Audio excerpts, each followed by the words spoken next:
Oi, gente, sejam bem-vindos ao nosso Conversando com o Dinho Martins. Nós estamos de volta depois de uma temporada de ausência. Nós nos preparamos, nos qualificamos e agora em nova casa. Por isso, antes de começar, eu quero pedir a você que já acompanha o nosso canal para se inscrever, para dar o seu like, para compartilhar, para falar para todo mundo que o Conversando com o Dinho Martins está de volta. Por isso, roda a vinheta.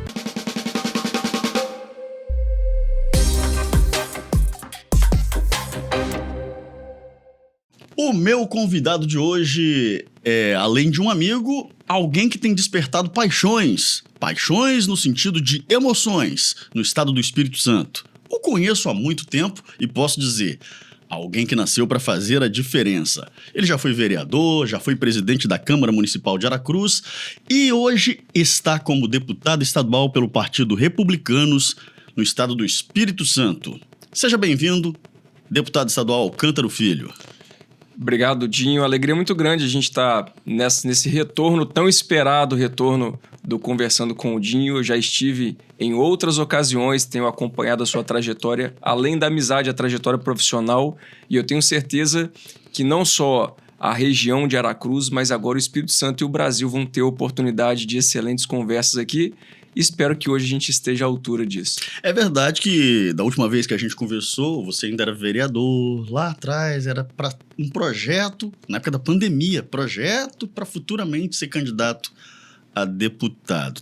Muita gente ainda não conhecia e vem conhecendo agora. Graças ao seu trabalho, à sua força, coragem, atitude como deputado. Mas eu vou começar essa nossa conversa aqui voltando para apresentar, para quem não conhece, né, um pouquinho do Alcântaro, que como vereador já fez bastante barulho. É o seu perfil ser um cara aguerrido? É a vocação, né? Assim, a gente, inclusive, é importante já começar com isso. Tem muita gente que me conhece há algum tempo ou que sequer me conhece pessoalmente, conhece só pelas redes sociais, que muitas vezes pode entender, o Alcântaro bate muito, ele só bate. Mas eu aprendi ao longo dessa trajetória, dessa jornada na política, que político ruim é igual carro velho. Ele só funciona no tranco. Tem que empurrar aquele carro que quebra direto. O político ruim é muitas vezes esse. Então, se não tiver um político que tenha disposição de empurrar, de cobrar e tal, as coisas não funcionam. Então, se a gente for olhar lá para trás, da época de vereador, algumas coisas como a CPI do lixo que a gente instaurou, que depois o Ministério Público viu que, de fato, tinha pertinência e apresentou um processo judicial que culminou num bloqueio de 10 milhões de reais das pessoas envolvidas, e muitas vezes a sociedade nem conhece isso ou não lembra, mas foi um empurrão que a gente deu, que fez um efeito. Aí, se for mais recentemente, por exemplo, a questão da taxa do lixo em Aracruz, que no primeiro momento eles recuaram, depois a gente continuou cobrando, eles reduziram o valor e agora está um absurdo de novo. O asfalto de Santa Rosa, aí já como deputado, cobrando e finalmente, depois de 30 anos, através das nossas cobranças. Teve um lance do empréstimo também lá atrás. Que como vereador. Como vereador, né? Verdade. Foi um empréstimo milionário que ia endividar a cidade, aí eu fui para cima, a gente cobrou, e aí a Câmara rejeitou esse projeto, e a obra que era a tão esperada obra do Valão, o governo do estado foi e colocou o dinheiro, hoje está realizada, sem ter endividado a cidade. Então, tem muita gente que não enxerga isso.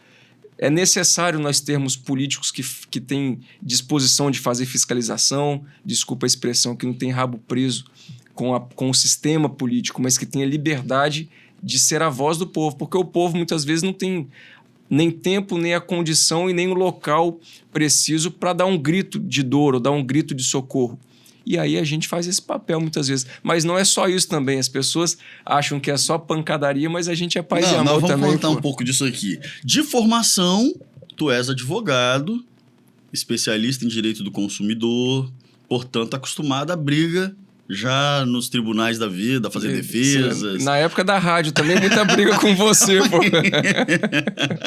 Eu não lembro o nome do programa, você lembra? Rapaz, acho que era alguma coisa próximo disso mesmo. Era um programa interessante, né? Naquela época. Arranca-rabo lá. A gente tinha um programa no rádio em que a gente ele fazia a defesa do consumidor e eu apresentava os problemas. Abria o microfone e deixava as pessoas falarem ou captava das pessoas as sonoras, aquilo que a gente chama nas gravações, para poder ele ele se desvencilhar. E eu sou bem gentil, então eu arrumava uns negócios bem legal, assim, pra ele resolver pras pessoas. Ô Alcântaro, você vem de uma família muito tradicional no contexto que o seu pai, que infelizmente há pouco nos deixara, foi militar, foi um conhecido delegado de Polícia Civil do Espírito Santo, que leva o mesmo nome. Aliás, você leva o mesmo nome que ele, por isso é Alcântaro Filho.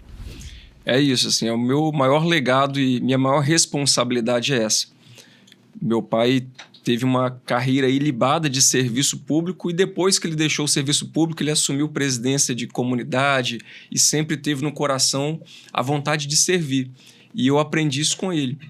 Tanto a questão da retidão, da honestidade, que ele sempre cobrou muito, como também esse outro lado de servir as pessoas. Então, olhando, fazendo essa retrospectiva, de fato, o meu perfil, eu acredito que eu herdei do meu pai também, não só o nome. E para quem não sabe, em Aracruz, o Alcântaro Filho veio disso. Era o filho do Alcântara, o filho do Alcântara, o filho do Alcântara. E depois se tornou o Alcântaro Filho. E eu herdei isso do meu pai. Então, essa questão combativa, por exemplo, hoje eu posso falar que ele não pode ser processado mais, que ele está no céu. Mas meu pai sempre dizia, olha, o estuprador e o ladrão que passou na minha mão e não tomou a pancada, ele é mentiroso. Então, essa questão... Hoje ninguém pode processar ele, mas eu posso falar. Ele. Então, assim, essa questão de cobrar, de buscar ser reto e tal, eu herdei dele. Coragem, intrepidez. Mas você não vai jogar o microfone no comício, né? Você lembra disso? Tem que contar para as pessoas. Meu pai era o Bolsonaro da época. O pai do Alcântaro foi candidato a vereador já. E era o Bolsonaro da época, era isso. Bolsonaro. Era o Bolsonaro da época, num momento em que as pessoas, numa eleição municipal, no município talvez não tão desenvolvido à época, como era Aracruz, e eu vou deixar você contar. Conta qual foi a história? Entender. Foi lá na nossa comunidade, isso. Lá no São Marcos. Conta aí. Aí, você que tá fazendo locução? Não vou lembrar, não. Não lembro, não vou né? lembrar, não. Mas, enfim, meu pai no comício, jovem, candidato talvez eu não tava lá nessa época. Tá bom. Candidato a vereador. E aí, ele começa a falar o seguinte, porque dias antes, eles foram na comunidade, fizeram um movimento político pelas costas do meu pai, porque ninguém queria que meu pai ganhasse a eleição, porque ele falava abertamente, vou chegar lá, vou ser delegado e vou ser vereador. É o famoso boca dura. Se houver corrupção, eu vou prender vocês. Ele falava isso nos bastidores ali com os políticos da época. E aí ninguém queria que ele, de fato, ganhasse a eleição. Deus me livre. Portanto, o candidato a prefeito da época e alguns vereadores foram na nossa comunidade e derramaram dinheiro, deram carteira de motorista, dinheiro para tirar as placas que as casas tinham dele e colocar outras placas. Aí ele me vai para o comício, me entrega o microfone na mão dele e ele fala, olha, aproveitando a oportunidade, eu quero falar que tem um monte de vagabundo aqui. Vocês dizem aqui que os nossos concorrentes, que os nossos inimigos estão no palanque de lá, mas os meus estão aqui, porque tem uma meia dúzia de vagabundo aqui que tá pagando para tirar minhas placas e botar deles.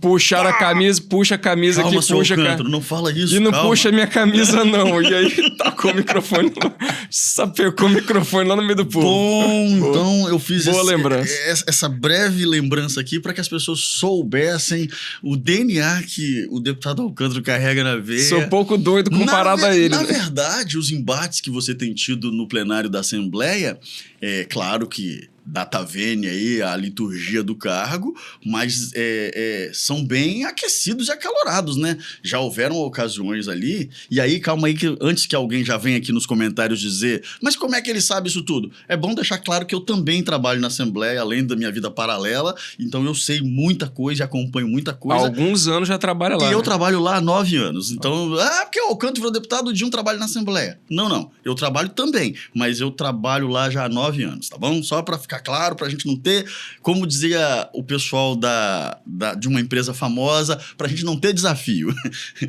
Pois bem, então há alguns debates acalorados sobre temas, e aí já entrando aqui nessa parte agora como deputado, você tem se destacado por ser um cara voz ativa, com altivez para enfrentar, eu diria que os valores conservadores, princípios de família, mas não necessariamente só isso. Toda vez que aparece uma pauta que de alguma forma está em desacordo com o interesse público, Não no sentido da intenção, porque eu acredito que todo parlamentar, todo político, no final das contas, salvo algumas exceções, tem uma boa intenção. Mas às vezes a forma não é a melhor, às vezes o caminho não é melhor. Só para ficar claro, por exemplo, acabaram de aprovar ontem no Senado um projeto de lei que vai falar sobre a questão aí de proteção às mulheres, que agora está transformando como a misoginia, equiparando ao crime de racismo. E há um debate enorme, porque uma coisa não tem nada a ver com a outra, mas não vamos nem entrar nisso, só quis pontuar isso para a gente entender que existem debates que requerem um pouco mais de energia. Sim, é exatamente isso, e às vezes as pessoas não entendem. Eu discordo de você num ponto. Não é a maioria dos políticos que tem boa intenção. Muitos políticos estão na política por principalmente 2 motivos. Ou por vaidade, para ter uma posição de poder, e tem gente que paga caro, gasta dinheiro na eleição para ganhar uma eleição, seja para vereador, para prefeito, para deputado, para falar, não, agora eu tenho a caneta na mão. O poder isso que fascina as pessoas? É a vaidade. Salomão já dizia, né? Rico, né, cara? Vaidade das vaidades. Então tem muita gente que tem essa vaidade. E outros entram na política para buscar enriquecimento. Tem muito ladrão dentro da política, a verdade é essa. Só que as pessoas falam, vai entrar na política e vai ser corrupto. Não. Porque tem muito ladrão também dentro de empresa, tem muito ladrão dentro da igreja. Né? A política nada mais é do que um extrato. É a colher de sopa, eu sempre digo isso, né? A política é a colher de sopa. Como é que você vai ver quais os ingredientes tem num panelão de sopa? Você pega uma colher e vê, tem sal, tem cebola, tem água, tem... A política é isso. Então pega um extrato da sociedade e está lá dentro. E aí ali, obviamente, tem gente de todos os espectros, de todas as classes sociais, pessoas com pensamento diferente, e vem os temas a serem debatidos, e aí tem debates que são acalorados, certo? E assim, eu respeito a posição, eu sempre digo isso, eu respeito a posição de todo mundo, mas o que eu valorizo é a integridade. Tem gente da esquerda lá que eu tenho debates muito calorosos, porque eu discordo veementemente da ideologia deles, mas que são pessoas que acreditam naquilo, então eu tenho que respeitar. Tem que ouvir o posicionamento deles, colocar o meu, seja de forma áspera, seja não, mas fora daquele ambiente ali, respeito, diálogo, permanece. Agora, tem muita gente, e aí o eleitor precisa entender isso, o cidadão precisa entender isso, tem muita gente que é picareta e é artista. Então, assim, que não defende aquelas pautas, que não acredita, mas que não promove aquela ação de coração, mas que faz isso para enganar o povo. E nós já fomos enganados várias vezes. Então, assim, dificilmente vai ter um eleitor que vai ser enganado pelo Alcântara. Por quê? Porque as minhas pautas são muito claras, são muito transparentes. Mas você pode ficar tranquilo que o presidente Lula, inclusive no vídeo, falou que não vai enganar o povo mais uma vez. Vai candidatar mais? Não, renunciou agora? Renunciou à candidatura. E pior que tem jumento que acredita ainda, né? Rapaz, é complicado, hein? Você é presidente da Comissão de Proteção à Criança e ao Adolescente. Essa é uma outra bandeira que vem desde lá de trás e que acaba ali trazendo também no campo aqui, eu diria, da fiscalização, educação, escolas, infelizmente, crimes de violências contra crianças. Daqui a pouco já está chegando aí o mês de maio, que é o mês de combate à violência contra as crianças, né? Enfim, eu queria que você falasse pra gente um pouquinho desse embate que você tem enfrentado, que a gente sabe que não é fácil. Você tem entrado em umas pautas aí relacionadas à educação, ideologia em escola, e aí vale para ideologia de gênero e vale para outras ideologias também, as ideologias religiosas. Sim. Então, as pessoas que já me acompanham há mais tempo sabem que quando eu fui vereador também tive essa pauta.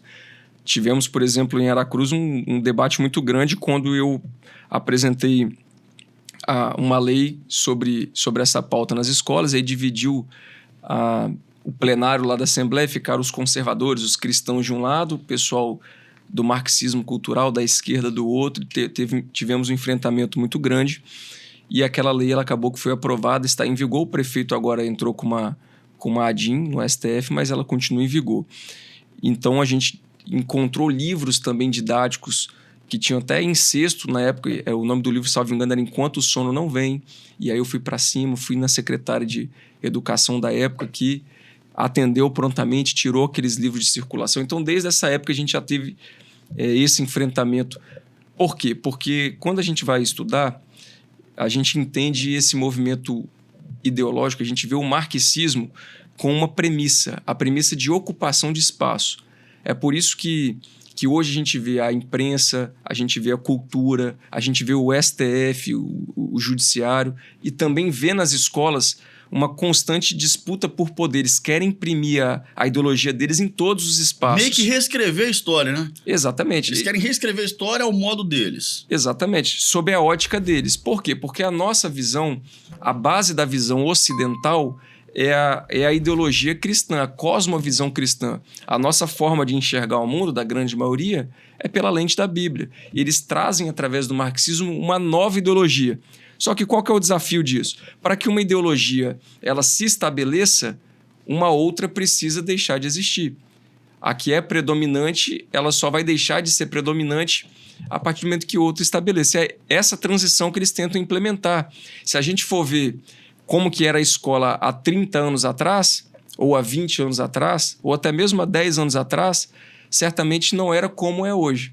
Hoje Professor era autoridade, né? Total, só que isso vem do marxismo através de Paulo Freire. É verdade que haviam excessos, e aí eu quero fazer esse parênteses aqui, infelizmente, no interior principalmente, o professor ele tinha tanta autoridade que às vezes passava do ponto. Sim, há relatos, né? Sem dúvida. Só que hoje esse polo inverteu. Inverteu total. Hoje, assim, o professor não tem respeito dentro da sala de aula. O aluno dá pancada, dá tapa na cara de professor, ameaça, aciona o tráfico vai lá para pressionar o professor. Quando a escola chama os pais, o menino fez bobeira, ela fez merda. Os pais, em vez de disciplinar o menino, passa a mão na cabeça do menino e ameaça o professor. Tem esse lado. Mas, por outro lado, o marxismo entrou de tal maneira que a doutrinação nas escolas está escancarada. Então, o nosso trabalho na comissão, ele se iniciou com o trabalho da segurança nas escolas, em razão do trágico ataque em Coqueiral de Aracruz, na nossa cidade. E a gente trabalhou muito no primeiro ano sobre a questão da segurança das escolas.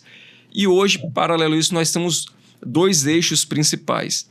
Um deles é em relação a...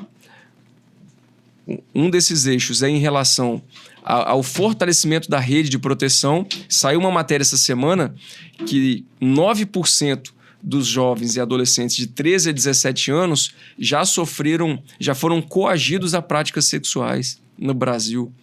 A cada 8 minutos uma criança é violentada no Brasil. Então, nós temos trabalhado muito o fortalecimento da rede de proteção, conselho tutelar. Eu visito os conselhos tutelares, a gente atende eles. Essa é uma área de atuação. E o grande objetivo da nossa comissão é o programa que a gente instituiu, chamado Escola Sem Doutrinação. E aí nós temos a doutrinação, como, por exemplo, a doutrinação de gênero. Essa semana passada eu estive em Pedro Canário, onde me fizeram a denúncia de uma escola, um tal do trote de gênero. E fui ver que agora está comum nas escolas. Ah, mas isso já era comum. Não. A inserção da ideologia de gênero está cada vez mais escancarada. Na verdade, vai descendo, né? Isso começou no movimento das universidades federais, aí vai descendo, vem pro ensino médio, daqui a pouco... Aí vai chegando lá no infantil. Daqui a pouco vai estar na crechezinha lá. É isso. Então, assim, precisa ter uma resistência a isso. Alguém precisa gritar, porque senão vai se tornar uma obrigação. E também o movimento Exu nas escolas. Esse é um movimento organizado que estava vigente aqui, estimulado pelo governo do estado, acontecendo em várias escolas. Eu recebi uma denúncia, fui para cima, descobri várias outras. Deixa eu fazer uma intervenção aqui. Esse negócio Exu nas escolas, porque para quem acompanha, para quem já acompanha a sua rede social, já leu algo a respeito, sabe que é algo real. A questão aqui, eu queria que você me ajudasse e ajudasse o nosso amigo que está do outro lado para entender, é que há um debate aqui entre o que é cultura, entre o que é religião, entre o que é fé, enfim. Há uma mistura. Na minha visão, me corrija se eu estiver errado. Estão fazendo um caldeirão, estão misturando tudo e disfarçadamente, porque existem o que a gente chamaria de burlar. Tá, vou usar essa palavra aqui. Burlando e com viés cultural acaba trazendo e infiltrando dentro da rede pública essas coisas, como, por exemplo, o Exu. Nada contra as religiões de matriz africana. Cada um tem a religião que quiser. Cada um adora e acredita no que quiser. Agora, me parece que é inoportuno levar isso na primeira infância, nas escolas. É ilegal, é desleal e é desumano. Por que eu falo que é desumano? Porque o Pacto de São José da Costa Rica, o Tratado Interamericano de Direitos Humanos, ele diz no artigo 12.4: a formação moral e religiosa dos filhos compete aos pais. Filho não é do Estado, filho não é do professor, filho é dos pais. A formação religiosa e moral não é a escola que tem que ensinar. Não é o Estado que tem que determinar o que o menino vai crer. Ah, vai crer na ideologia de gênero? Se em casa ele acredita na ideologia de Gênesis, tem que seguir o que ele acredita em casa. Então, o que tem acontecido? Eles têm feito um cavalo de Troia, embrulhado uma atividade religiosa com um embrulho cultural. Aí eles pegam um mês, principalmente no mês da consciência negra, em outubro, fazem atividades claras, atividades de culto, de candomblé, e obrigam, candomblé ou banda, e obrigam os meninos a participarem. E quando os meninos não querem participar, eles são coagidos, os professores estimulam bullying, são vários relatos. Então eles estavam e estão ainda em algumas escolas tentando fazer essa doutrinação. E isso não é por acaso, isso é uma estratégia. Eu fui aprofundando nisso. Tem vários livros, várias teses, inclusive denominando esse movimento de Exu nas escolas. Tem um livro de um babalorixá da Bahia, que é Exu nas escolas. Aí lá, dentro do livro, você vê lá como transformar a sala de aula num terreiro e professor em Exu. Tá louco. Então, assim, quer ensinar religiões de matriz africana à prática, não a cultura como cultura, mas a atividade religiosa, o STF já disse que você pode, desde que você abra uma escola confessional. A escola não é para ensinar religião, a não ser que tem colégio católico, colégio batista, colégio da presbiteriana, colégio adventista. Faz um colégio da Umbanda, do Candomblé e quem quiser ir para lá vai. Concordo. É simples, pô. Concordo. É a liberdade das pessoas escolherem um caminho. E como você disse, da formação dos seus filhos, os pais decidem se querem matricular ou não naquela escola que tem uma... nós temos uma escola muito famosa e muito conhecida no Brasil, que é a Escola Adventista, por exemplo, e os pais que querem vão lá e matriculam. Tem a Escola Batista. É isso. Aí não tem agora essa moda aí de agora igreja satanista. Monta uma escola satanista e quem quiser ir pra lá vai, pô. Uma das faculdades mais reconhecidas Mackenzie. É Mackenzie, é ligada à Mackenzie é presbiteriana. Então, assim, tá tudo bem. Quem quer vai, quem não quer não vai. Agora, as pessoas que falam o Alcântara cobra demais, o Alcântara bate demais. Nós tínhamos várias escolas no estado que estavam com os meninos sendo obrigados a participar de culto de religiões de matriz africana. Meninos cristãos, evangélicos, católicos, famílias, sendo obrigados. Se não tivesse eu lá para gritar, através de denúncia, inclusive sou processado por isso, estou sendo denunciado, mas se não tivesse um lá para gritar, seu filho, seu neto poderia estar indo para a escola para aprender isso, para aprender ideologia de gênero. Alguém tem que ser o Davi, alguém tem que enfrentar o gigante. Se todo mundo ficar com medo do gigante, o gigante vai vir e vai pegar o povo de Israel, irmão. É isso. Alguém tem que ser o Davi. E eu gosto de estar com a pedra, irmão. Deus da direção, eu taco a pedra. Aqui, agora deixa eu fazer um recorte pra gente, dentro desse mesmo contexto. Essa ideia de que a religião africana, de matriz africana, tem a ver um pouco com cultura, esse argumento ele cai por terra, na minha opinião. Porque quando a gente vai para o outro lado, a liberdade não é a mesma. Você não vê a escola fazendo nada para os cristãos. Mal, no final do ano, um teatrinho de Jesus nasceu lá, bota um bonequinho barrigudo lá falando que é Jesus lá. E o máximo perto do cristianismo que eles passam é isso daí, um presépiozinho ali. Voltemos ao início do que eu disse aqui. Para que uma ideologia prevaleça, a outra tem que ser desgastada. Então, qual que é a questão central aqui? Nós, Ocidente, nós fomos fundados e estamos formados, e o que a gente vê hoje de sociedade é através da cultura cristã, judaico-cristã. O nosso ordenamento jurídico vem disso, os nossos costumes, as nossas práticas, as nossas crenças. O conceito de família, no artigo 226 da Constituição, fala: família, base da sociedade, tem atenção especial do Estado. Então, assim, a base da sociedade é família. Só que para implementar o marxismo, que é uma outra ideologia, É uma outra forma de ver, e para que as pessoas possam entender o que é o marxismo. Nós, através do cristianismo, o centro da nossa vida é Cristo, certo? No marxismo, o centro da vida do ser humano é o Estado. O Estado é como se fosse um Deus, ele que controla tudo. Para que Deus seja o Estado, ou o Estado seja Deus, não pode ser Jesus que é. Então eles precisam substituir essa cosmovisão. Por isso eles tiram o cristianismo de dentro das escolas e querem implementar outras religiões que são mais abrangentes, para que depois eles possam implementar o marxismo e aí proibir todas as religiões, como aconteceu na Coreia do Norte, por exemplo. Por isso que a gente vê as novelas da rede de esgoto levando tanto adultério, polifamília, poliamor, aquela bagunça toda. Por isso que você vê a autoridade do pai e da mãe sendo deteriorada pela imprensa, pelos joguinhos, por tudo. Porque eles querem inverter essa lógica, corroer os nossos princípios para trazer uma nova ideologia. E não venha falar que é coisa da nossa cabeça, não. Porque tem um monte de alienado que fala, mas isso não existe o comunismo. Olha os países que estão. Mas aqui na América não tem. Olha o Foro de São Paulo, que foi criado para isso. O próprio provedor de picanha de vocês que diz, não sou eu, não.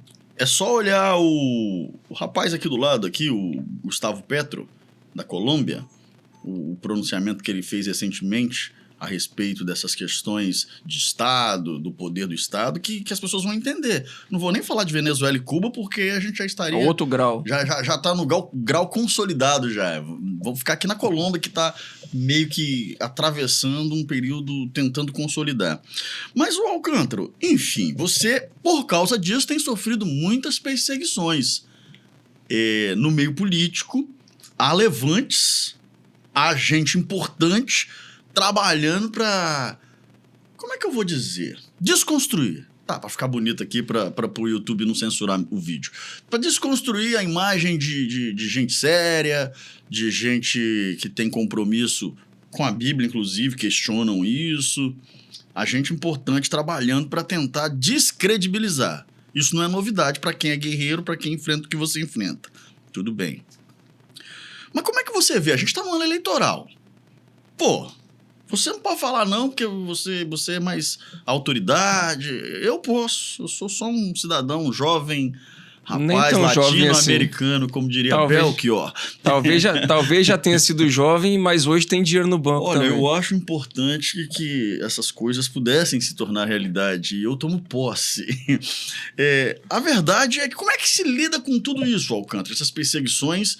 E aí nós estamos falando de gente graúda, né? Eu falo pelo noticiário. Sim. Os caras compram alguns mídias. Como é que é isso aí? Me fala isso aí. Então, eu vejo tudo como um processo de Deus. E a Bíblia nos ensina como tratar como isso. Quando a gente olha homens, como você citou há pouco, Davi, olha a perseguição que Davi sofreu. Quase morreu. Davi teve uma promessa, teve que matar um gigante, mas não foi o fato de matar o gigante que já lhe deu necessariamente o que Deus tinha para ele, o cargo que Deus tinha para ele. Ele teve que passar por um processo e ele foi amadurecendo ao longo desse processo. Da mesma forma que antes de matar o gigante, Deus oportunizou ele matar um urso, um leão, que era uma preparação, no momento ele não sabia. Então, assim, eu vejo de igual forma. Desde quando eu comecei na política, e às vezes a gente até não entende, né? Mas desde quando eu comecei na política, eu tomei pancada nisso em Aracruz. Você sabe, as pessoas que me acompanham de Aracruz sabem. Eles tentaram de tudo que eu não tivesse um mandato de vereador, eu tive.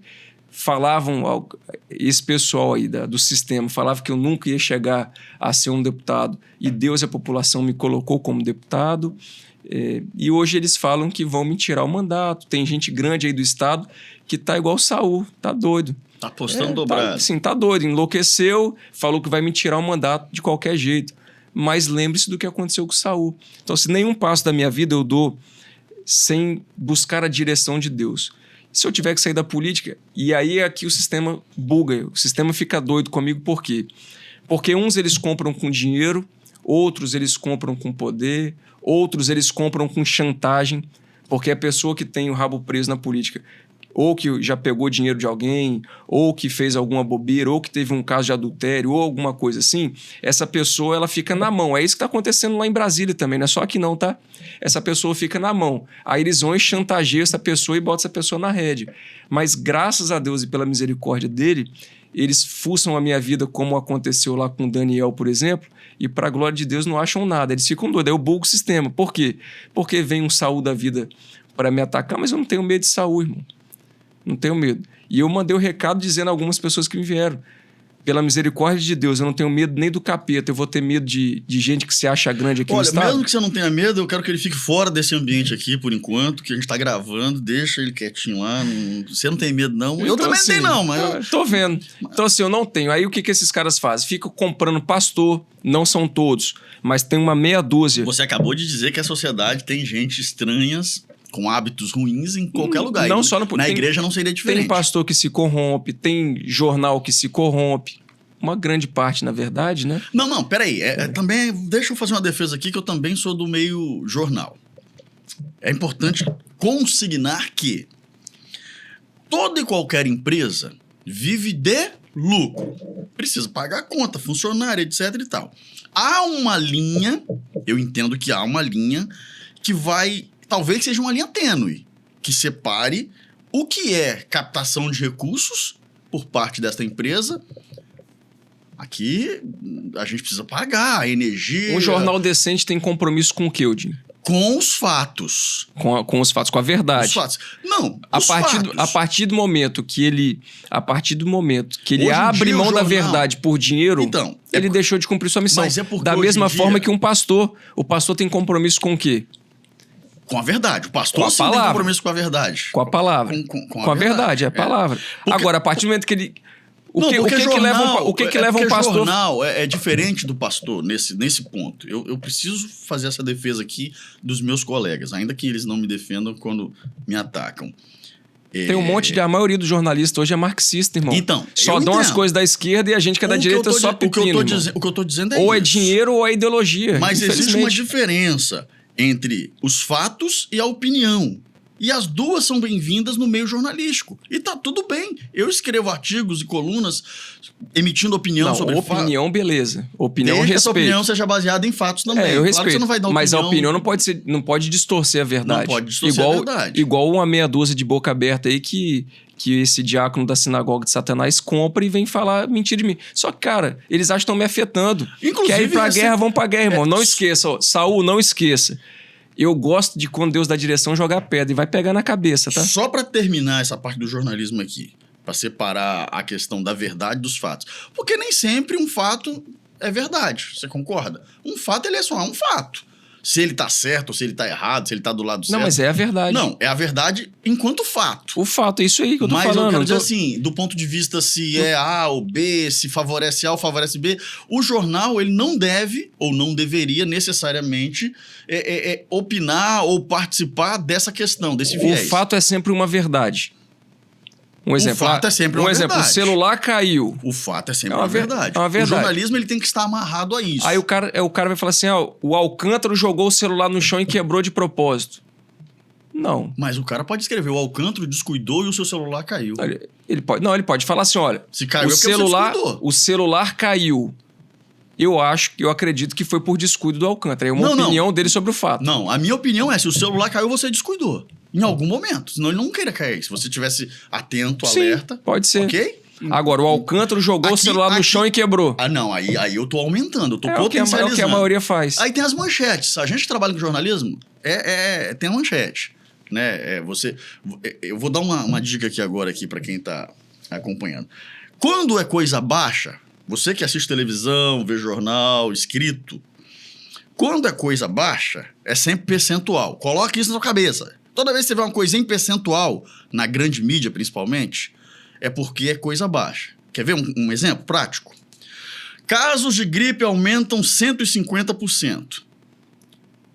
A mídia precisa vender, impactar com a manchete. Era 10, Tinha foi pra 15. Foi para 2,5.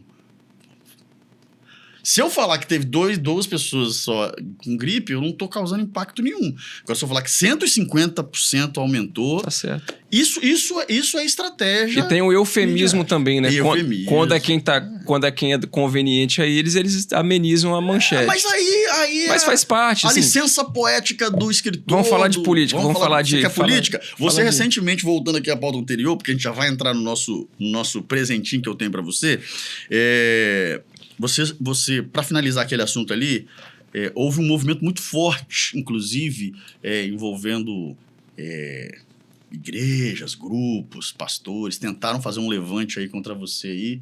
Você quer falar disso daí? Você fala o último agora? O último aí. Qual que é o contexto aqui, para que as pessoas saibam? Teve acho que no final do ano passado eu fui convidado por um pastor muito sério, um dos grandes pastores do estado. Tem uma boa parte aí que, diria eu, que tem posições suspeitas, que são flexíveis com pautas que são importantes. Por exemplo, o que justifica um pastor... A pergunta para você que é cristão. O que justifica um pastor estar num palanque ou levar o Casagrande para cima da sua igreja e dar a palavra para ele, sabendo que Casagrande defende a ideologia de gênero, não sou eu que estou falando, ele escreveu isso contra a minha lei lá no STF, a lei de ideologia de gênero, botou dinheiro do Estado na festa do MST, colocou um altar de Exu dentro da casa do governador. Aí o que leva um pastor a fazer vista grossa a isso? Deixa eu só explicar aqui, a casa do governador, porque quando fala assim, de repente, a residência mas na casa oficial dele ele coloca o que ele quiser. Não é a casa do governador onde ele mora, tá, gente? É um ambiente... É o parque casa do governador. É um parque casa do governador. Era a residência oficial. Virou um lugar público isso agora. Aí. Não é mais a casa. Aí o que eles fazem? Eles estavam levando as crianças do estado para fazer excursões para a casa do governador, botavam elas em volta daquele altar de Exu, e ali não sei o que acontecia. Complicado. Então, assim, aí o que leva a criar? Então, eu tenho dito isso. Aí eu fui num evento, numa reunião.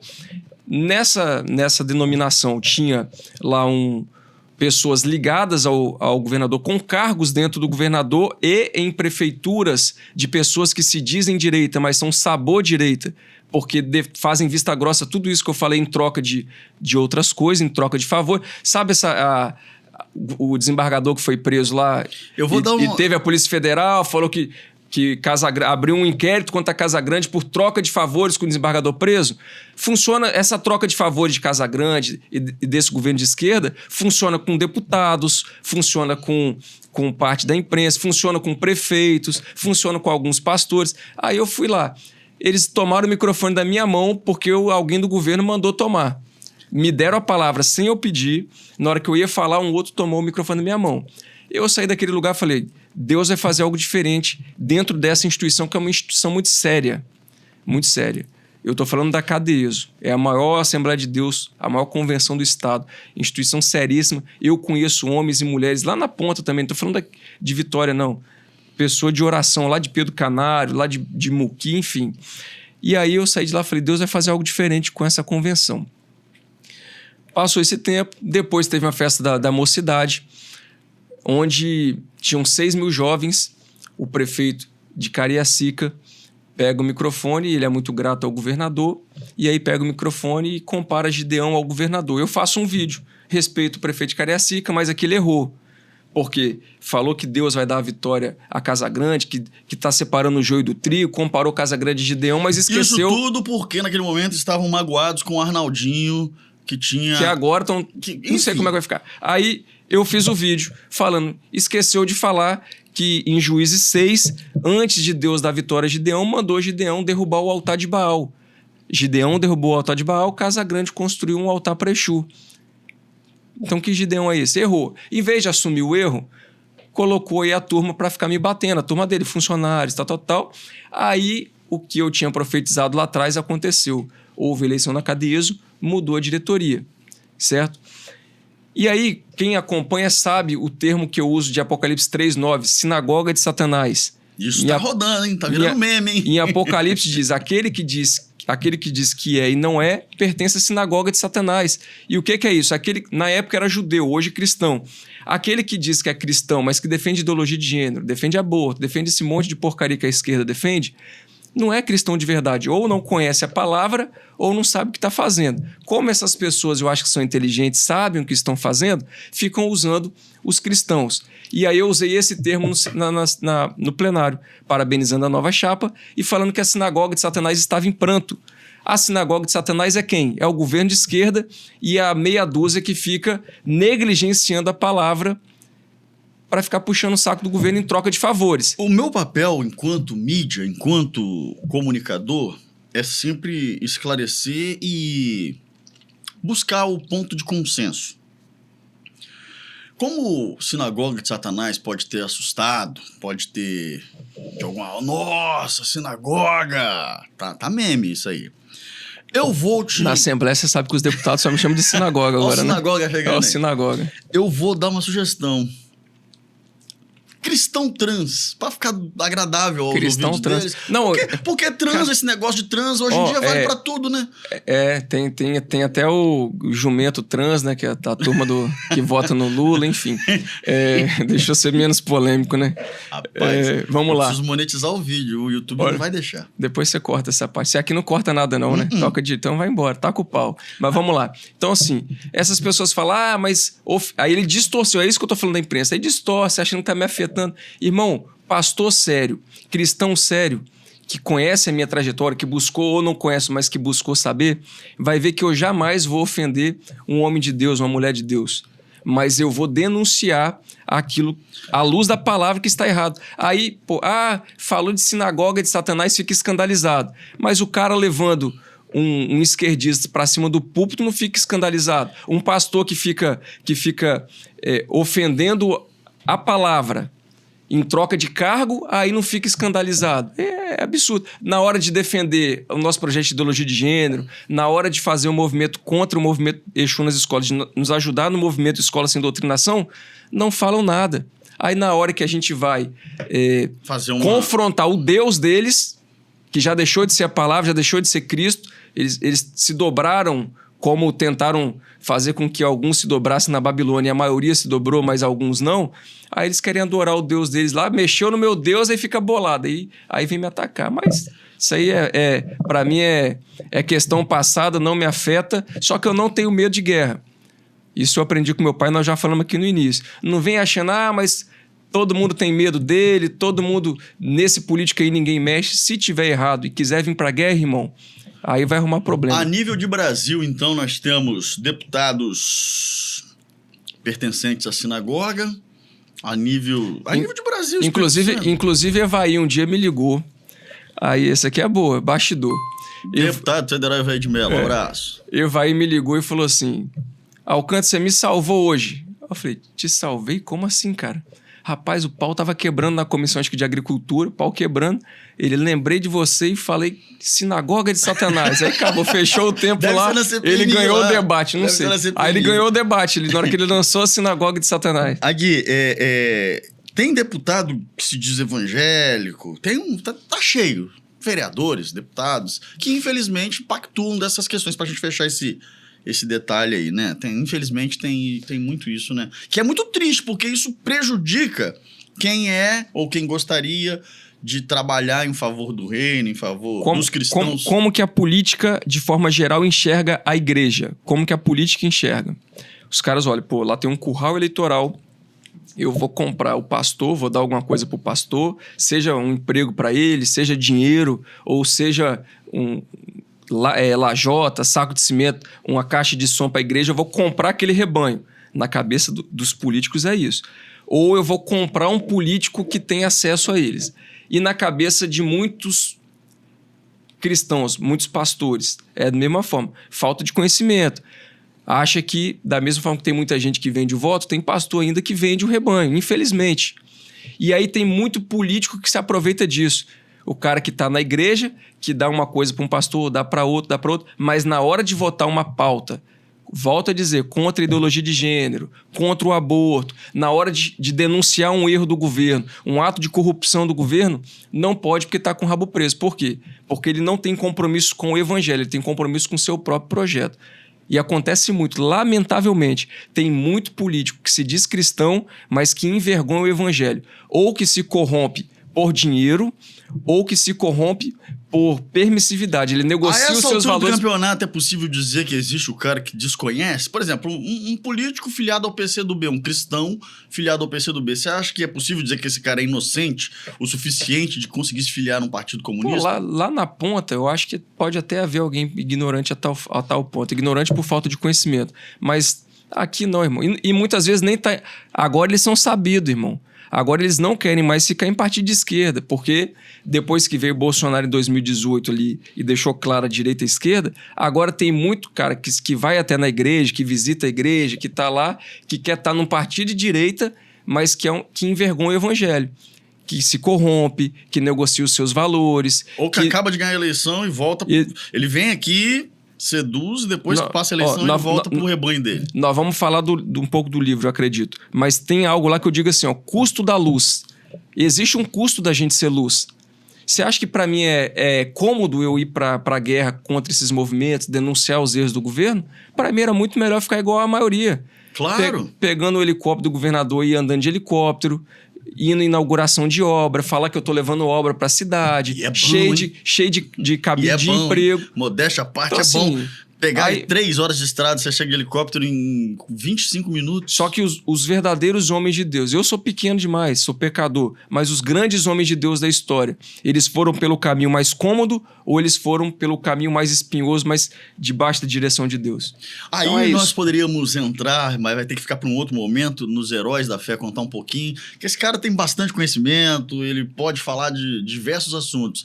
E a gente precisa falar que tudo isso que ele está dizendo aqui também está embasando uma proposta literária, que é o teu livro que está no forno, em vias de ser lançado. Queria que você... Rapidão aí, porque eu tenho um presente para você aqui na tela. Rapidinho.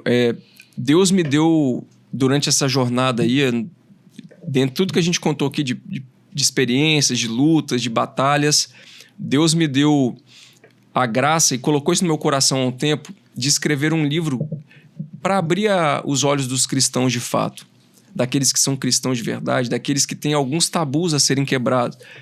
E aí Deus me deu esse livro, escrevi, concluí finalmente esse livro, já está para ser pré-lançado. Nesse momento exato, eu acredito que já está até vindo, já está impresso, já está até vindo para o Estado. Como é que é o nome do livro? Primeira mão, hein? Fala aí, vamos calma, lá. Fala igual o Toguro, traga alguma coisa nova novidade. Aquilo que na imprensa chamamos de furo de mídia. Furo de mídia, presta atenção então. Quebrando o tabu, a política não é do diabo. Se você até hoje ouviu que a política é do diabo, que todo mundo que entra se corrompe, que não tem mais jeito, a teologia do escape, saiba que isso tudo é um tabu que foi criado. Da mesma forma que Adão e Eva foram enganados no Éden, nós temos tido muitos cristãos enganados por um propósito. E isso está no livro, e esse livro, além de tudo, já finalizando, eu tive mais do que um presente de Deus, já de ter me dado essa obra que é incrível, eu acredito que vai rodar o Brasil todo, mas eu tive o privilégio de ter o prefácio do pastor Hernandes Dias Lopes, que é uma grande referência, um amigo, uma referência de homem de Deus e de cidadão, e também com a participação de alguns outros amigos, como o pastor Bruno Caetano, o Pedro Pôncio, que hoje está voando lá em São Paulo, tem feito um debate muito importante, tem um livro também, A Face Oculta do MST, ele é ex-integrante do MST, e também da senadora Damares, que é uma grande amiga e uma referência na pauta da infância, que também participa do livro. Então anote aí, em breve, numa livraria perto de você... Quebrando tabu, a política não é do diabo. E não é mesmo. Pois bem, chegou a hora. Nós temos aqui, e você vai ter a oportunidade de estar nessa nossa reestreia. Você acha mesmo que você tinha ouvido tudo? Eu quero saber agora. Você acha mesmo que você vai ver esse homem ficar bravo agora? Temos aqui algumas personalidades, eu quero que você, de forma objetiva, até porque a gente não tem muito tempo, faça um breve resumo sobre cada uma delas. É o que nós vamos chamar aqui de Diz Aí. Vamos lá, produção, bota aí o primeiro aí. Opa! Ex-presidente Jair Bolsonaro. Aí você entrega aí, produção, você me quebra, hein? Virei a cara pra não ver, hein? Esse cara é o cara mais honesto do Brasil. Da nossa geração, é o maior político e ninguém vai tomar o posto dele de maior político.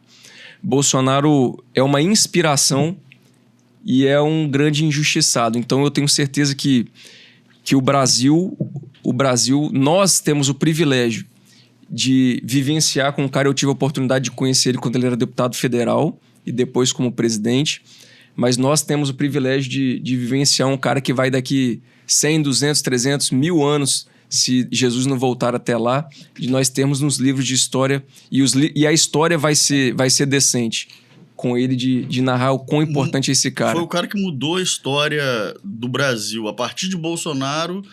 Ele rasgou o véu da política. Acabou o teatro das tesouras. Acabou, né? Ele rasgou o véu da política. Então, ele é o Messias da política.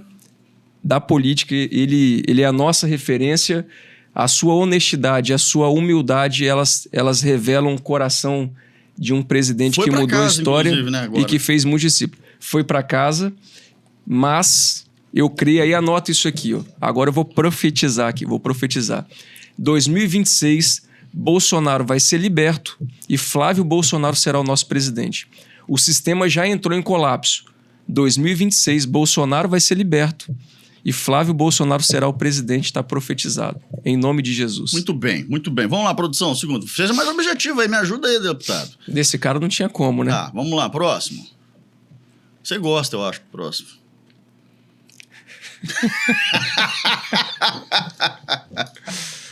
Deputada federal Érica Hilton. Tá dando o que falar essa mulher ou esse cara, enfim... Gilmar Mendes falou que pode falar cara que não tem problema não, então tá bom. Aqui esqueceu a maquiagem, né? Ela fica com a maquiagem mais clara, gosta, né? É meio camaleã, né? Meio camaleã, muda de acordo com... Eu vou falar o que me vem à cabeça aqui. Eu vi um meme assim que pra mim representa muito bem. Cuidado, rapaz. Não, é um meme. O canal tá voltando agora. Se é um meme, irmão. Canal, você botou? Você vai ter que construir um canal novo pra mim. Meu jurídico, preste atenção. Olha o contrato aqui com a produtora. Não, depois você faz o pi. Mas qual que é o meme que eu gostei muito, que pra mim, quando eu vejo aqui, é o que vem na cabeça. Meu Deus. Ovo não é ovário. Ponto. Bora, produção. Não vou nem comentar que eu não quero ir preso, não. Ele é deputado, ele tem imunidade, eu não. Eu vi um meme. Pronto. Diz aí, prefeito de Aracruz, doutor Luiz Coutinho. Pessoalmente, acho uma pessoa bacana. Pessoalmente, politicamente, é o Lula de Aracruz. Pra mim é a mesma coisa. Assim, já deu a sua contribuição, mas ele foi hoje... reeleito com 80% dos votos da cidade. Aí foi uma conjuntura onde me tiraram do processo, enfim, aí a conversa é mais longa, né? Mas, tá bom. Mas é o Lula de Aracruz. Tá bom. Mas tem gente que gosta do Lula. Tem gente que gosta dele também, pô. Tá bom. Lula não é um cara gente boa, não. Assim, você olha e fala assim, pô, esse cara é até um coroa gente boa. Mas politicamente é horroroso. O Lula é um cara vencedor, né? Não, mas se você olhar assim, pô, esse cara é gente boa, pra trocar uma ideia devia ser gente boa. É resenha, só que né? Assim como tem deputados aqui que tem uma outra ideologia que eu discordo totalmente, mas eu sento lá e troco ideia. Claro. Então, assim, ele seria uma pessoa dessa... Sabe como é que eu avalio política? Política, pra mim, é igual futebol. Quando o juiz apitou, irmão... É isso. O jogo jogou, acabou o jogo. Cada um defende a sua visão, o seu time. Vamos tomar café, vamos tá tudo bem. Mas eu vejo muito o Lula. E ele até fez o L também, né? Tem uma foto lá que ele fez o L. Ele o Lula se identifica com a esquerda, ele participa dos negócios do MST. É isso. Ele gosta. É um cara bacana, malha na academia junto comigo de manhã lá. Tá igual o Lula, viu? O Lula não tá, você viu o Lula lá? Mas aí, doutor, vamos treinar mais pesado, hein? Tá pegando muito leve, que eu vejo lá. Vamos lá, vamos à próxima. Pasolini. Tem gente até que acha que me confunde com ele na rua, né? Eu fico até ofendido fisicamente falando. Eu diria que... Eu tô um pouco acabado, então, né? Brincadeiras à parte... Delegado Pasolini, Lorenzo Pasolini. Pasolini, ele é um outsider na política. Tem defeitos, obviamente, tem coisas a melhorar, mas em termos de gestão, ele fez uma gestão excepcional em Aracruz, ele fez uma gestão excepcional em Vitória, e além disso, o que eu ouço dele, eu convivo com ele... Foi deputado também. Foi deputado, na pauta da criança e adolescente. É quando ele era deputado. Então assim, o que eu ouço de Pasolini, eu acho que para resumir aqui, que ele é um cara extremamente honesto, e eu acho que é o que a gente precisa de gente honesta na política. Ele é reto, né? Apesar de ser um cara super simpático, super agradável, mas Pasolini, quem convive com ele, conhece ele, sabe que ele é reto. Tem muita gente da classe política que não gosta. Ele dialoga direto com o povo. Parece um pouco comigo também, se você for ver na nossa personalidade, história. O estilo. Esse estilo mais direto. Então, assim, talvez seja porque ele é polícia. Seu pai era delegado, você foi criado pelo seu pai, então tem alguma semelhança, né? Então, assim, o que eu ouço e o que eu vejo é que se trata de um político honesto. E político honesto no país e não só no Espírito Santo é raridade. Próximo, produça. Fala aí, deputado Alcântara Filho, o que você pensa sobre Ah, o Barba. O Coutinho do Brasil. Você falou lá atrás, agora você fala que é o... Cara, olha, não. Presidente Luiz Inácio Lula da Silva, diz aí, fala aí. Como tem gente que é enganada. Olha a cara, não, mas olha a cara do cara, bicho. Você contrataria Lula se tivesse essa foto no currículo dele? A gravata tá meio fora de moda. Não, mas o cara tem cara de que dá nó nos outros, irmão. Então, assim, o cara é descondenado. Assume que fez bobeira. Tem vídeo dele que fala bobeira. O pessoal fala, Bolsonaro fala bobeira. O cara que mais falou bobeira na história do país é esse, que tá enganando os outros. Ele falou que não vai enganar de novo as pessoas. Aí, não, ele tá enganando, falando que não vai enganar, e tem gente que vai se dar por enganado. Mas esse é o descondenado. Eu tô esperando a picanha até hoje, mas vambora. Esse é o descondenado. Vamos lá, produção. Próximo. O que o Alcântara pensa sobre ex-governador Paulo Artung, que tem liderado aí um movimento de oposição ao atual governo nesse momento? Tecnicamente, liderou o Estado no momento em que meu pai, por exemplo, que era funcionário público, meu pai não recebia o salário, estava em atraso. Então, meu pai era fã da parte da gestão do Paulo, porque a gente não tinha previsão de quando ia receber o salário. E o medo do meu pai era de não ter comida para colocar na mesa para a gente. Então, a parte... Pegou o Estado quebrado. A parte administrativa, ele tem um local aí significativo na história do Espírito Santo. Foi ele que levou o Espírito Santo à condição de nota A no Tesouro? Exatamente. Então, assim, hoje o que a gente vive, administrativamente, tem muito a digital do Paulo. Teve uma falha muito grave na gestão da crise da Polícia Militar, então isso tem que ser pontuado. E na parte ideológica, eu também tenho insegurança. Eu não o vejo defendendo as pautas que eu defendo. Mas então, esse é o resumo. Ele é um cara mais de ele centro, é de centro, né? Então, assim, tem... Centro-direita, talvez? Não sei, ou centro-esquerda. Acho que é centrão. Assim, eu ele respeito veio do movimento Paulo... estudantil, essas coisas mais ligadas à esquerda. Mas, porém... Respeito, reconheço a digital dele na transformação do Espírito Santo. Tem uma falha grave que deve ser pontuada, mas, no geral, na parte administrativa, foi um grande gestor. Na parte ideológica, não tem... ao que parece a mesma visão que eu. Nunca vi ele se manifestando sobre isso. Então eu vou ter que fazer uma pergunta dentro da pergunta. De 0 a 10, para poder a gente entender. 0 a 10, PHzão aí. Não, para mim é 5. Eu não votaria nele, por exemplo, se ele for candidato a Senado, eu não voto em Paulo Artung. Tá, mas 0 a 10, não foge da pergunta não. 6. 6, passou na média, pronto, vamos pro próximo. Pior se fosse 4, aí ficava reprovado, mas passou. Você fez vídeo defendendo esse cara aí, vai dar título de cidadão pra ele. É isso, é o cara... Esse cara é um fenômeno, a história de vida dele, a forma como ele trabalha na fazenda dele, você já viu? Não, esse cara é... Pô, esse cara é extraordinário, pô. O Ratinho é extraordinário. Carlos Massa. Ele faz ele faz o rateio do lucro da fazenda com os funcionários, de boa parte do seu lucro. Assim, é um grande gestor, um grande comunicador e um homem brasileiro com coragem, com culhão, e por isso eu dei o título de cidadão para ele. Que poderia ir embora, né? Por exemplo, ele comprou uns negócios no Paraguai lá agora e todo mundo falou que ele ia embora, mas não, ele falou que ama o Brasil e vai ficar por aqui. E o pessoal falando, ele só tá falando isso porque o filho quer ser candidato a presidente. Não vai ser mais. E tá aí, pronto, irmão. Ele tá aí. Tá apanhando aí por causa do negócio da Erika Ele é fera, ele é fera. Deu um chabu danado. Tamo contigo, Ratinho, é isso aí. Eu gosto dele.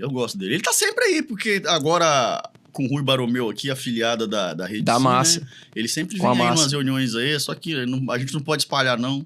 Senão muvuca. Mas vambora. Próximo. Acabou? Ô, sinagoga, quer dizer... Pronto, já falou, irmão.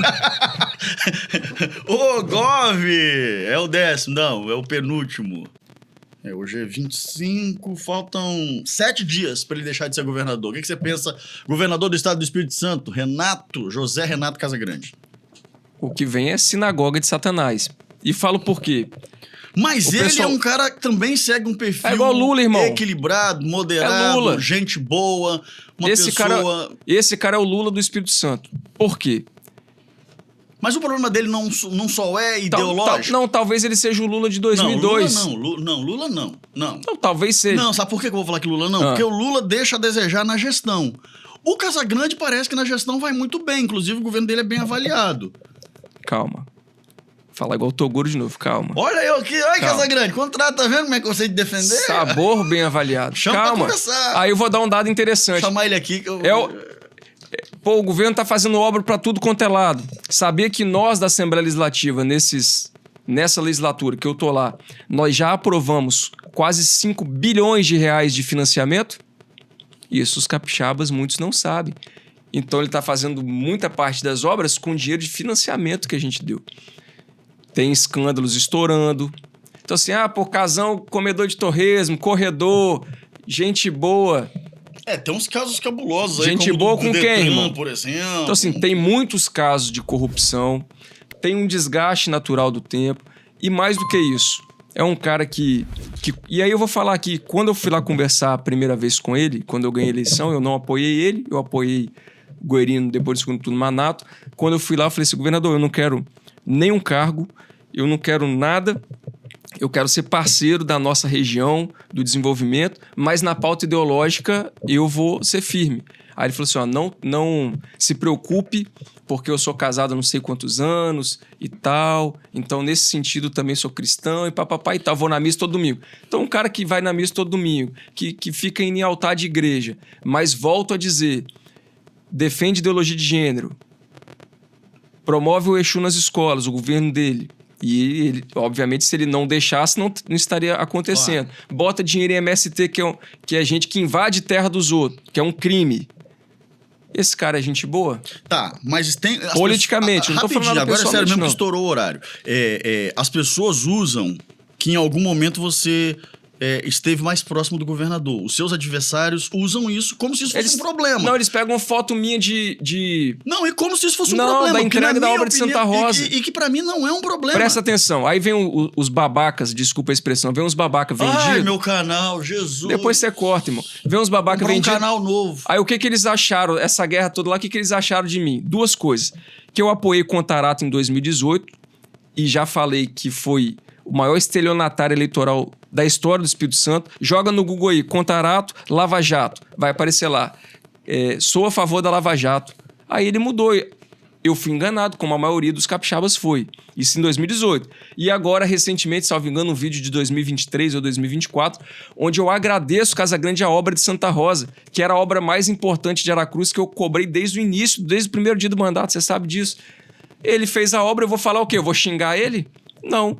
Fui lá e parabenizei e disse, a Bíblia diz, honra quem honra. E estou aqui agradecendo o nosso governador do estado. Só que o nosso governador do estado, depois disso, veio ser contra a minha lei da ideologia de gênero, e isso na metade do ano passado, 2025, veio a promover festa do MST.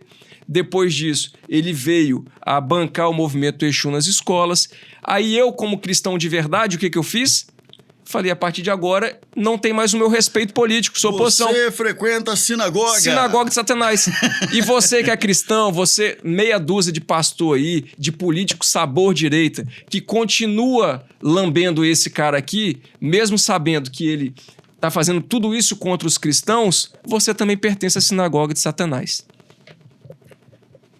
Pra terminar a produção. Vamos terminar agora. Agora é sério. Vai rapidão, né? Não. Pulou uma aí. É? Então tá bom. É porque acabou pulando algum aí. Mas vamos fechar com esse daí. Laranjão, vai. Laranjão. A palavra que me veio na cabeça é laranjão. Tá laranja, porra. Ele pinta. Você sabe que ele passa um bronzeamento, um spray e tal, toda vez que ele vai. A história, só pra finalizar, você já viu... Tem um documentário dele que conta a história dele. Não, é outro vencedor. Esse é meio cara doido, né? É um case de ele sucesso. Não é muito normal, não, também, né, velho? Ele entra nos barulhos aí meio esquisito, né? Eu sou muito mais admirador do Bolsonaro do que do Trump. Ele tem muito facilidade mais em fazer negócios, ele olha muito... Assim, eu olho com reserva. Mas é um cara que tá ajudando a mudar, pelo menos a nossa parte aqui do mundo, né? Dito isso, Trump nos ajude para que nós tenhamos eleições limpas e honestas no Brasil, para que a profecia se cumpra. Só para você Bolsonaro, fazer uma menção, presidente. é porque pulou ali, a gente não vai dar tempo de achar, mas tinha o Nicolas aí também. Nicolas, futuro presidente do país. Nicolas é o Davi da nossa geração. Mas se o Nicolas é o Davi, você é o quê, então? Não, Nicolas é o Davi a nível de presidente, eu não creio mas que calma Deus aí, rapaz, você é novo, ué. E se você chegar lá? Aí pode ser, até o servenho. Homem de pouca fé. Se eu for o copeiro do Nicolas, eu tô feliz, irmão. Homem Tá de bom. pouca fé, Posso tá ser bom. ministro do Nicolas, fica anotado aí. O Nicolas a gente já teve a oportunidade de conhecer e é um garoto bom. Pô, Nicolas, assim, ele mantendo a humildade, mantendo a sua fidelidade a Deus, ele tem base, ele tem raiz pra isso. Nicolas será presidente do Brasil. É isso. Opiniões complicadas, algumas delas. Todos os processos eventuais direcionados aqui ao programa, não a mim, por a favor. A opinião dos nossos convidados não expressam necessariamente. Enfim, deputado Alcântara Filho, obrigado aqui por ter participado junto com a gente desse momento e por ter abrido o coração aqui. E a gente sabe que você é um cara de verdade. E aqui no nosso canal, deixa eu deixar claro, gente, não tem a ver com direita, com esquerda. Provavelmente nós teremos aqui outros colegas de outras ideologias, porque o papel aqui é a gente confrontar, é fazer esse bate-papo gostoso e saudável. Não é um canal de política, antes que alguém pense isso. Aqui nós vamos ter outras pessoas de outros perfis, outros nichos da sociedade. Mas o Alcântara, como um amigo de infância, alguém que a gente tem uma aliança muito próxima há algum tempo, eu fiz questão que fosse o primeiro convidado aqui para a gente poder debater e conversar, porque eu sei que ele gosta do confronto e o momento está oportuno para a gente poder tocar em alguns assuntos mais sensíveis. Em breve você volta aqui para a gente continuar essa resenha. Volto com o livro. Com o livro. Assim que lançar o livro, volta aqui. Te parabenizar pelo trabalho, pela sua trajetória e te desejar toda a sorte de bênçãos nesse recomeço, que eu sei que seu potencial é altíssimo, eu sempre te disse isso, e eu tenho certeza que você tem muito a contribuir para o Estado do Espírito Santo e para todo o Brasil, que sejam papos muito produtivos, melhores do que esse que foi o nosso aqui, mas eu sou assim mesmo, uns gostam, outros nem tanto, mas o que me importa é agradar a Cristo. Se você não está sendo criticado e odiado, significa que você está indo no caminho errado, é o que dizem os especialistas. Pronto.